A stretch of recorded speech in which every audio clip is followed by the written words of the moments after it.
আসলে দেখুন দেখেই আসলে ভালো লাগছে।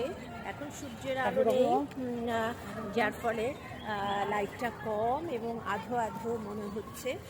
ছবিগুলো একটু অন্ধকার অন্ধকার লাগছে। তাতে কি এটারও কিন্তু অপূর্ব সৌন্দর্য আছে। দেখুন ছেলেমেয়েরা আসলে স্কুল কলেজ শেষেও এখানে ঘুরতে আসে।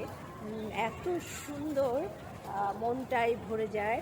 আমি আসলে হাঁটছি, আমি পুরো ভিজে গিয়েছি। আসলে আমি এই ড্রেসটা, এই জামাটা যেদিন পরি, এই জামাটা দিয়েছে আসলে আমার ডাক্তার ভাই বউ ডাক্তার ডক্টর রেহানা পারভিন দিয়েছে। আমার ছোট বোনকে রসনা রাখতে বলছি, ও আবার বলে যে এটা আমার হচ্ছে না, এটা তুমি নিয়ে নাও। তা আমি বললাম যে রেহানা কী ভাববে, তোকে দিল তুই আমাকে দিচ্ছিস? বলে না ভাবি, ওর হচ্ছে বড় আর রেহানা হচ্ছে আমার ছোট, আমি সবার বড় আসলে ভাই বোনদের মধ্যে। তা বললো না তুমি নিয়ে যাও। তো এই জামাটা যেই দিনই পরি সেই দিনই আসলে অঝোর ধারায় বৃষ্টি হয়। এটা বৃষ্টি নিয়ে আসে এবং আমি ভিজে যাই সারাক্ষণই। যেমন বুড়িগঙ্গা যেদিন গিয়েছি, যখন আমি বুড়িগঙ্গায় ঢুকেছি তখন বৃষ্টি ছিল না, সূর্য একদম ফকফকা সূর্যের আলো, মুহূর্তের মধ্যে অঝোর ধারায় বৃষ্টি, এবং বৃষ্টিতে ভিজে ভিজে কাজ করেছি, কিন্তু ভালো কিছু কাজ করেছি আলহামদুলিল্লাহ। বৃষ্টি, জামাটা বৃষ্টি নিয়ে আসে, কিন্তু বৃষ্টির কারণে আমি ভালো কিছু কাজ করতে পারি।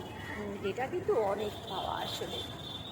এই যে কাজ করছি, এই যে বলছি জিয়া উদ্যান অনেক সুন্দর, কিন্তু জিয়া উদ্যানে দুটি জিনিসের অভাব। একটা হচ্ছে যাত্রী ছাউনি দরকার, আরেকটা হচ্ছে লেকের যে ঝর্ণাটা নষ্ট, ঝর্ণাটা ঠিক করা দরকার, আর পরিষ্কার পরিচ্ছন্নতা আর একটু বাড়াতে হবে। এখানে আসলে সব শ্রেণীর মানুষই তো আসে, যার ফলে আসলে সবাই, এখানে প্রচুর ডাস্টবিন আছে, তারপরেও দেখা যায় ডাস্টবিনে সবাই আসলে ময়লা ফেলে না, আর যেখানে সেখানে আসলে ময়লা ফেলে।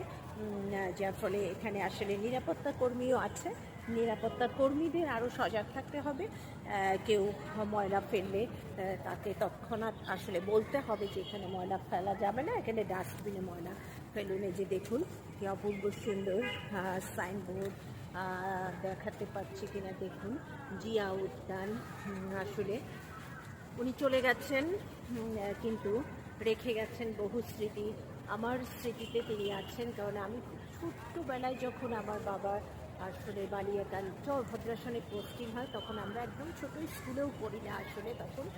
তখন মেজর জেনারেল জিয়াউর রহমান চর ভদ্রাসন